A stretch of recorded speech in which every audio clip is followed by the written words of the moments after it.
counter-identity. By counter-identity, I mean one which is fixated on another identity as what we're not. I mean, it's absolutely essential to us being what we are, that we are not like those people. And this, in a way, helps explain, apart from another confusing point I'm going to throw in a minute, hold on to your seats. But this partly explains why so much of the Muslim world now is mobilized around a very hard-line version of Islam, particularly one which rejects, well, not just the West, not just Christendom, but their particular perception of Christendom as a secularized society, right? So the sense of this has been being imposed on us, and we are rebelling against this. Or you have, in the case of the Indian subcontinent, the rise of the Pakistan movement, the Muslim League, against the idea of a Hindu hegemony, right? So the point was that you get the definition of our identity as a counter-identity. It's not them. All right, there's another wobble, another confusion comes here with a question that I can't really answer. But that is the question, why should religion have become the marker of that rebellion?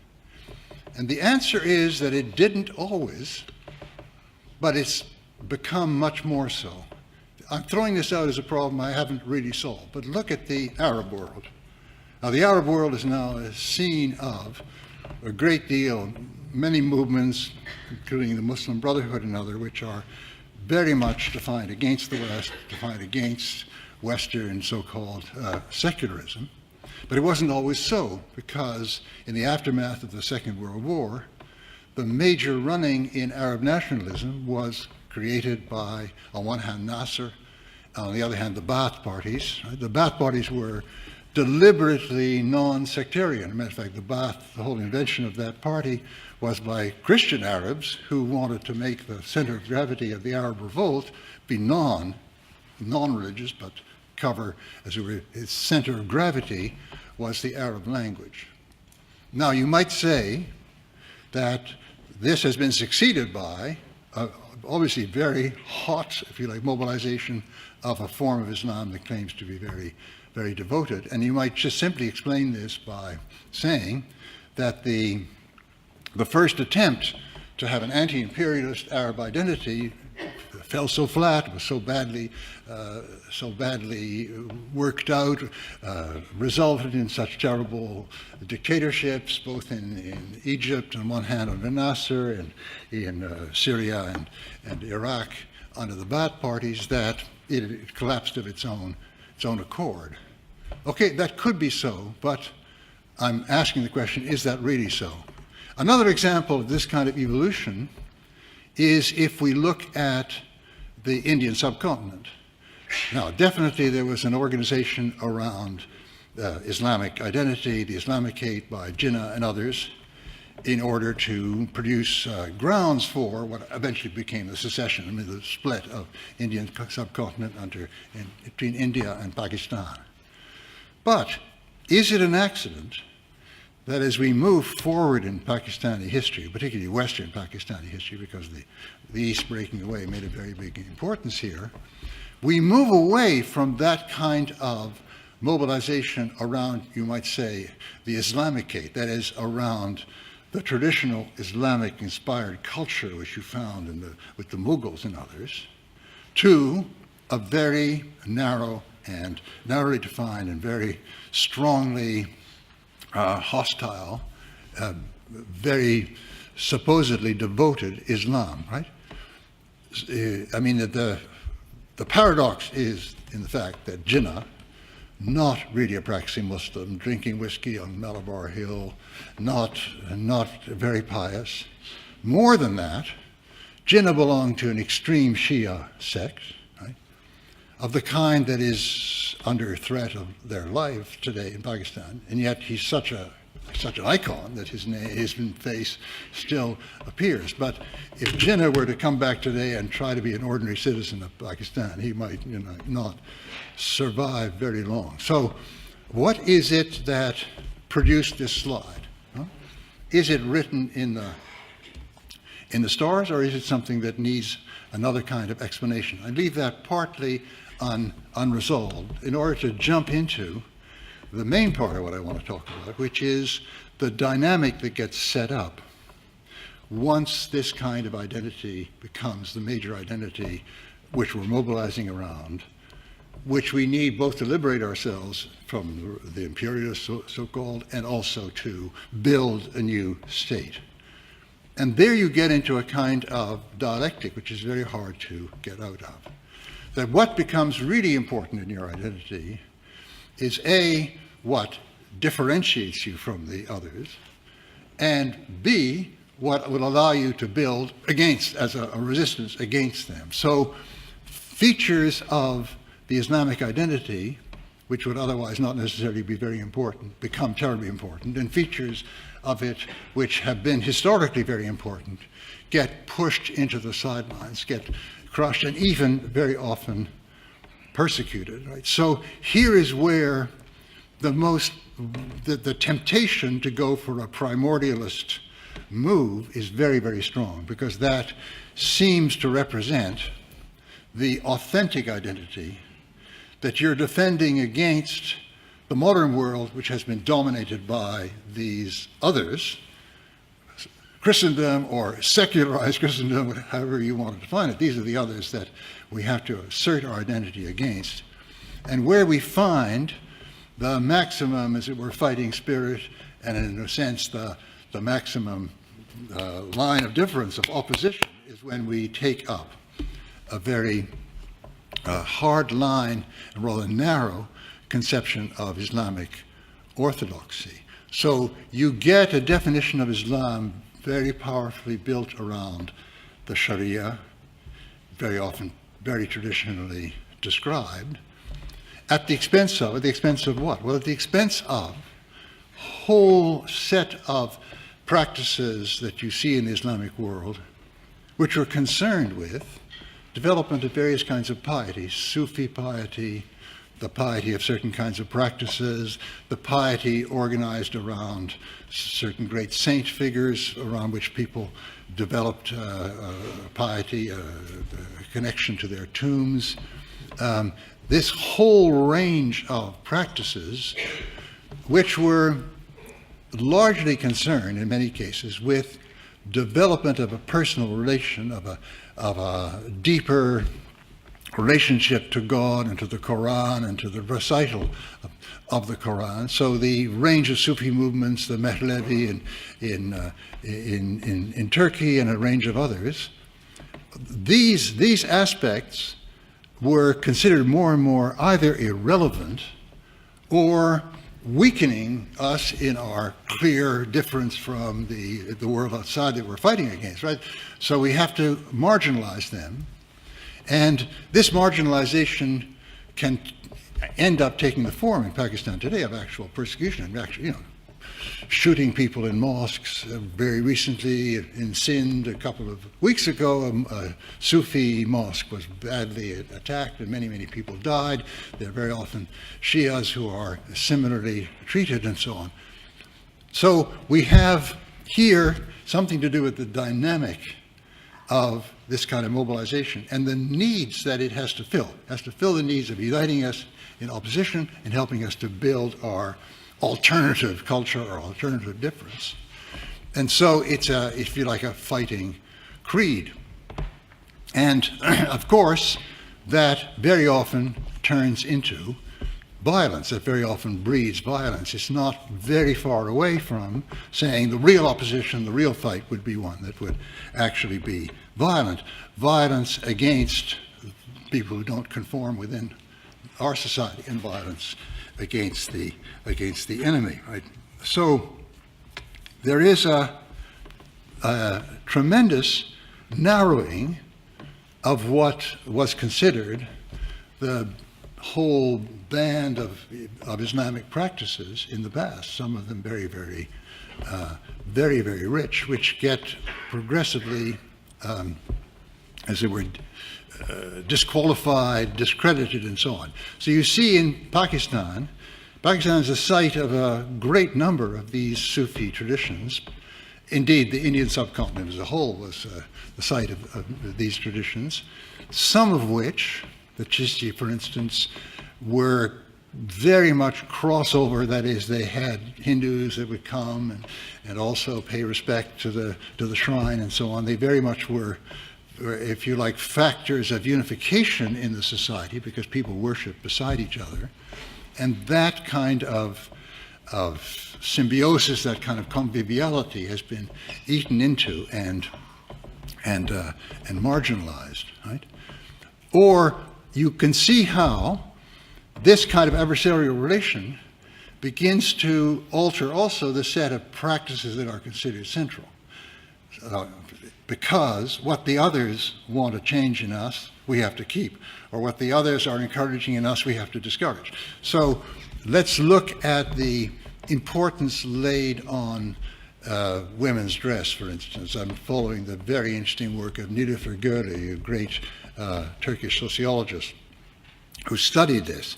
Well, Mustafa Kemal, in the secularized Turkey that arose when the caliphate was overturned in 1923, thought we have to change the culture. We have to get rid of this Islamic culture, so we're going to have Western practices. Women will come to parties with men dressed in Western dress, and they will dance with each other, very much as though we were imitating Paris. They were imitating the Parisian culture. And by reaction to that, you see, you get in very many Muslim cultures an insistence on veiling, even insistence on extreme veiling, which changes the whole balance of what's considered a Muslim practice and what's not considered a Muslim practice, right? And then that feeds back so that you have in the West today, in many societies, including mine, Muslim women who are veiled, veiled just with the very minimal veil of the hijab, right, are under some kind of suspicion by their Quebecois neighbors, and this happens in other societies too. They're somehow making a statement that their religion is better than our non-religion or our religion, and this is seen as an adversarial step, which we have in turn to legislate against, as they've done in Paris. So you get the whole discussion before the Loi Stasi in 2003, which forbade young girls in school from wearing hijab in school. It just arises like this. It was the argument of the French party that put in this law was that these people are making a statement. They're making a statement which is kind of anti-French and anti-laïc, anti-secularist. And the poor women concerned said, no, we're not making a statement, just that this is how we see, this is how we live a pious life. This is one of the symbols or disciplines of our pious life. They were saying, pleading, we're not trying to say anything in your face, but the Republic's no good. No. But they weren't listened to because in this kind of adversarial relationship, it just had seemed inevitable that this had to be coded by the French as some kind of rebellion against France, some kind of statement against French republicanism. So you can see this kind of dynamic at work in many Western countries when it concerns Muslim immigrants. It seems to be there's something built into this dynamic which produces that.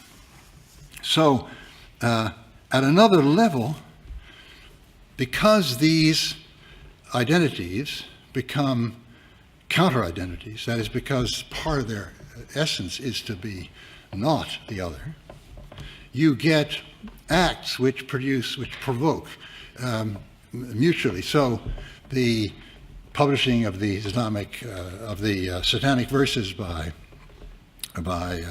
the Indo-English novelist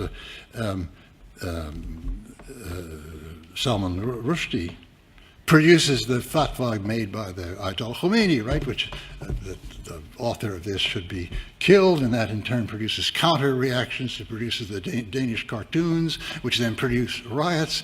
You can see that both sides, as it were, are egging the other, in a certain sense, egging the other on. So we get a mode of religion which becomes, I would argue, captive of this adversarial struggle. It's as though what really mattered in our faith was our liberating ourselves from these others, and therefore being different from these others, and therefore being the opposite of these others. And now there's a very important protest against this within the Muslim world, and that's the really good news. Abdul Karim Soroush, who's a great Iranian intellectual, talks about an Islam of identity as against an Islam of truth. And what he means by Islam of truth is that we come back to see what is really the thrust of the faith, what it's really all about, and what is the kind of development, of movement towards God, of various kinds of disciplines and prayer and meditation and so on will make us better Muslims. And this is the battle that's now going on in the Muslim world. And the culmination, in a sense, of what is really bad and really sick about this is that it ends up with scapegoating. It ends up with choosing certain figures, certain practices, which are impurity within our society and have to be expelled by either killing the people or sending them abroad, right? And this seems to be a very powerful motive and very powerful force in modern societies. Once faith gets linked to this kind of identity struggles, terrible things take place in which its best and most humane practices and its, above all, the diversity of its practices are crushed or marginalized. And I think that I'm very full of uncertainty when I talk about this, because I want to talk about this country a little bit, that something like this is in a way happening here to certain people of faith. That is, there is this struggle between these two identities, the so-called liberal one and then the so-called one that's genuinely popular, etc., where a whole lot of different elements are mixed together in this identity, the kind of identity that Trump appealed to, right, and successfully in many parts of the country. And these, to the bemusement of outsiders, these include tremendously heteroclite elements. On one hand, well, I remember the first Trump appointment to the Supreme Court was a judge who defined himself as being pro-life and pro-guns. I thought, just a minute, have I heard right? Pro-life, yeah. But if you, so there are kind of very strange things going on which are hard for foreigners to understand. But I think we do kind of, we have ringside seats on the U.S. Drama, so we sort of do understand that. I mean, I can see how a certain sense of a way of life, which is self-reliant, which is got a lot of real tough men who can work their way out in the frontier, who also have a certain traditional religion, right? But have this very strong feeling that America should have this identity. Right? This is what American identity ought to be, as against the other kind of identity, the liberals from the East Coast who are skeptical or not very, very pious in religion. So it's these kind of amalgams that lead to a very weird situation that somebody could vote partly because they're Christian and partly because their gun culture is part of this, so that it comes together. You read the New Testament in vain to see why you should be able to buy an automatic rifle. And, it doesn't come from it. Or also that global warming doesn't exist, etc. So you get these amalgams, but this is a kind of, if I can use this expression, a kind of Babylonian captivity of the faith person. The faith person is kind of captured in this global, many-faceted identity against the other one. And because these two are seen as really powerful amalgams, right, that belong together and have to be defended against another powerful amalgam, which is the counter-identity, everything is being defined against the other, the faith in this way kind of gets taken over. In other words, the ability to stand back and say, well, what is the Christian way, or a Christian way of acting here, gets silenced in exactly the same way as for many Muslims, being able to stand back and say, well, what is really Islamic? What is really Islamic?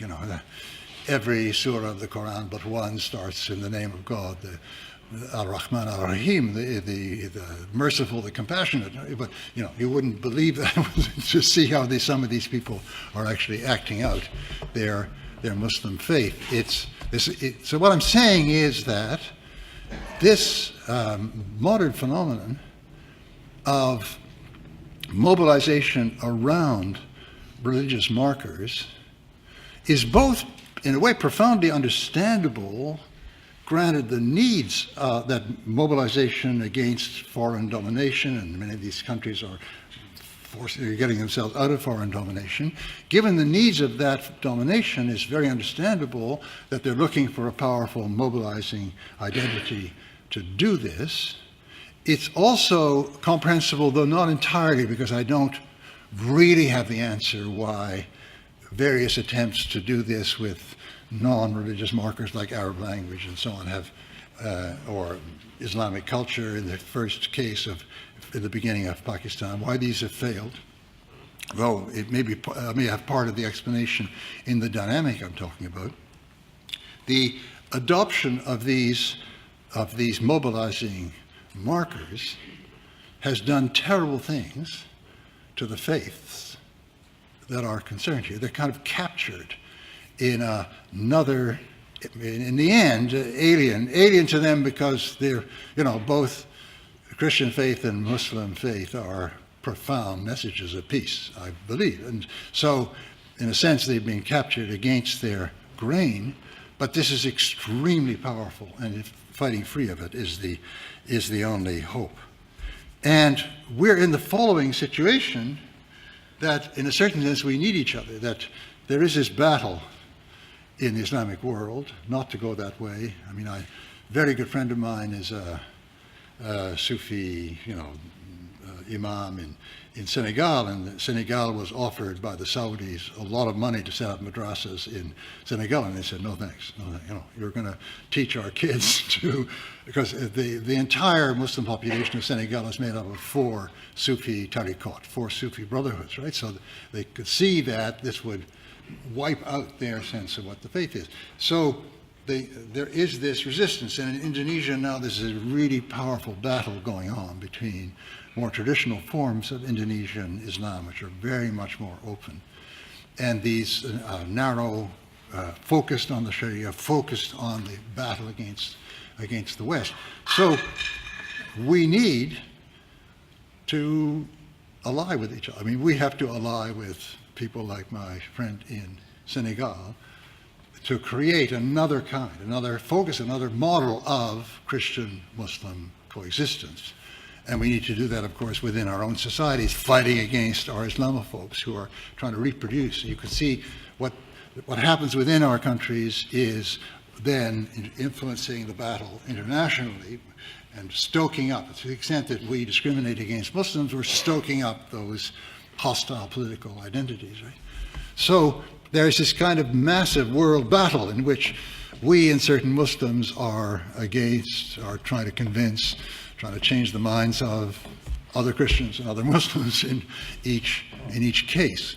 And we can't do this in a certain sense alone. We need to do this together with some kind of intelligence and understanding of who we are and what we're like, so that we can effectively combat Islamophobia within our societies, and they with some sense of who we are and what we're for, and contact with us, so they can combat jihadism in their societies. But it doesn't look too good at the moment, right? So that's why I say the message I'm giving is not going to create tremendous joy and rejoicing, because we have a kind of big fight in our hands. But I think we seeing the mechanisms of these oppositions, how they get a dynamic going, which is very hard to stop, which narrows them, which links the faith with absolutely unacceptable forms of violent action. we can see how this is working and how the kind of thing we have to fight against. Okay, I'm sorry it wasn't a happier ending, but it's a call to struggle further. Thank you very much for your very kind attention.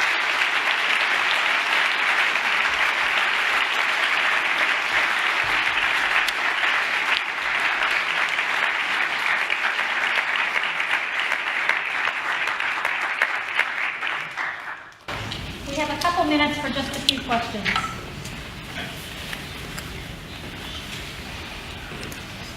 Just one, yeah. You talked about you raised the question of what's powering this dynamic. Yeah. It was a simple, a narrow form. It often seems to me that at least one really important thing that powers that is that simplicity can serve to a lot of people as a counter, a way of handling the complexity and difficulty of the modern world. It's all really clear. Once you've got one of those, it's so powerful, it's so simple. You know, in principle, the right answer. Yeah. What do you think of that? That's just what I... No, I think it's absolutely true. I mean, one of the, You know, there's so much more than me. What do yeah. you think? No, that's what, and one of the sides that I want to talk about was Muslim Brotherhood as an example, right?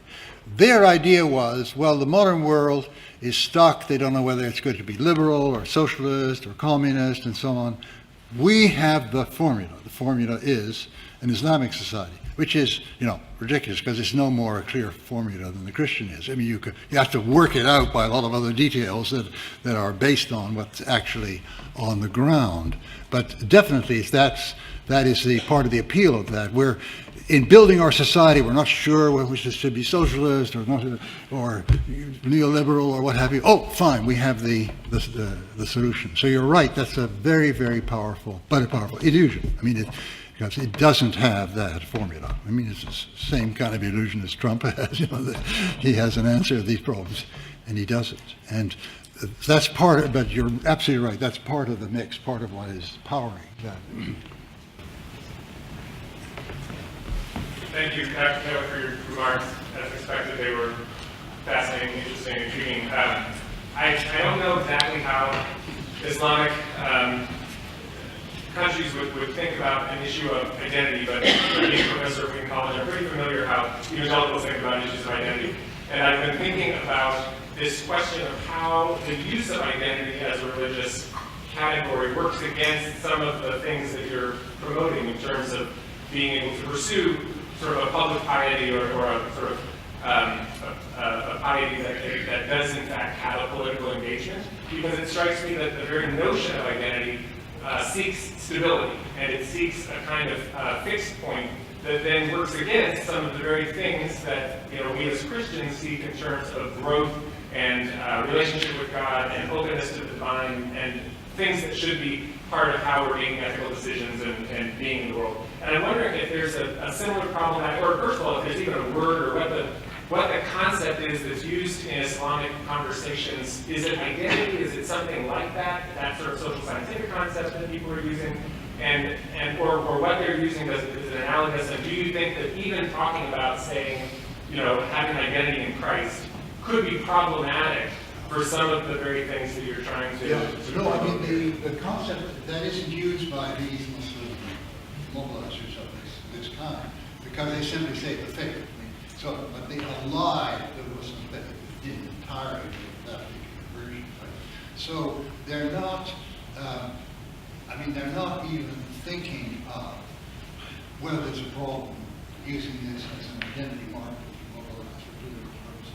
It doesn't really occur to them as a problem. And the use I'm giving of it, the use I'm giving to it is not itself necessarily negative, because I think that political societies need this kind of democratic political societies, need this kind of identity, the sense that we have to have a sense of why we're together, why we're going together, what the principles are which bind us, why we have solidarity with each other, and so on. What's really negative about modern political identities is when they're totally fixed in this this form, when they aren't ready to evolve and change in the light of the people who are actually living together. Any kind of exclusive identity, when, let's say, immigrants are arriving, is not, in my view, starting from where the Christian social identity ought to start. It ought to start, who's here? Who's in this? Who's living? Now let's see if we can find a way of understanding of common life which we can all embrace as inclusive. Instead, the bad forms of identity you see in French laïcism, as you see in all sorts of places, is our identity is fixed. It's fixed on the past, and it's there, and it can't be challenged, and we're betraying ourselves if we challenge it. So, the kind of healing that should ideally take place, where we recognize the one-sidedness of our particular version of identity, because it excludes. This applies to both sides of the American life. There's a lack of reaching out, attempting to understand, a lot of people just don't understand what the problem is up there, right? And vice versa. And what is really needed is an attempt to sit down and listen, see why this hurts, that doesn't hurt, so I'm going to come to some kind of understanding. It's these very fixed ideas which are pretty poisonous. Because a modern society is always changing. It's changing because people immigrate. It's also changing because kids are not following their parents exactly. There has to be this continuing attempt to review because of a sense of mutual commitment to the people that share it forever. It's that which we have to do somehow within ourselves. We have to work very hard on. These lines get very cryptic, very, very rigid.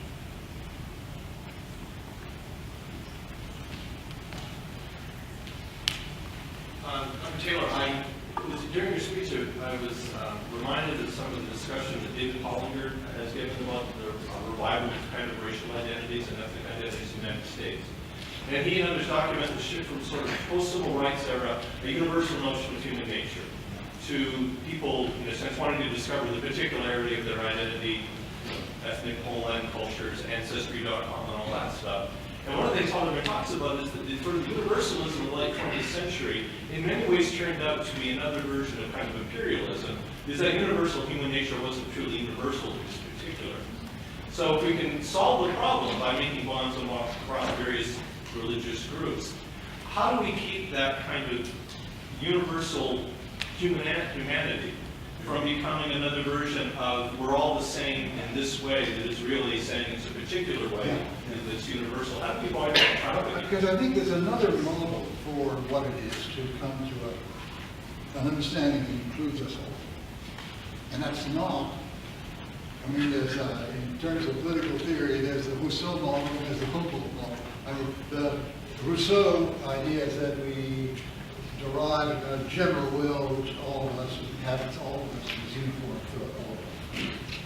And that invariably involves forgetting and crushing various aspects of human.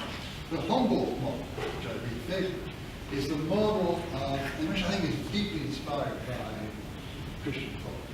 It's the model that we're all different, but we have something very important to contribute to each other. So we have to learn to live together in a way in which we are constantly listening to each other, learning from each other, and so on. That's why I said the really important goal here is that we understand each other. We understand particularly the minority that's being excluded from the diversity, but understand what makes them tick.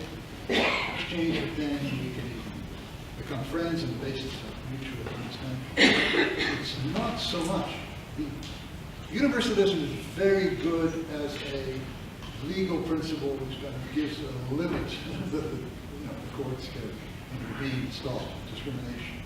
But you can't really, in the end, stop discrimination or produce concord without very concrete legal understanding of these other people. And vice versa. So that's what we have to strive towards. And we need that mindset of the best ethnologists or, people who make ethnographies, where people go and they live with another culture and they really get a sense of what is moving them. There's a wonderful U.S. anthropologist at Berkeley who went to southern Louisiana and did exactly that. So I totally disagree with you, but I really don't understand why you feel what you feel. She's a friend of these people, and she came up with a sense of what makes them tick. That kind of moving across the country is what we need. You see that the divisions get hardened, and they prevent people knowing each other, and then they get harder, and it prevents people knowing each other, and they get harder. It spirals until you get the kind of appalling debates you had in the last election where people are shutting each other. So moving against that is not mainly a matter of moving to the universal. It's a matter of understanding these particular people that we are living with. That's faith, we're in this society, we people live together, so we have to come to understand each other. It's a matter of particularizing even more.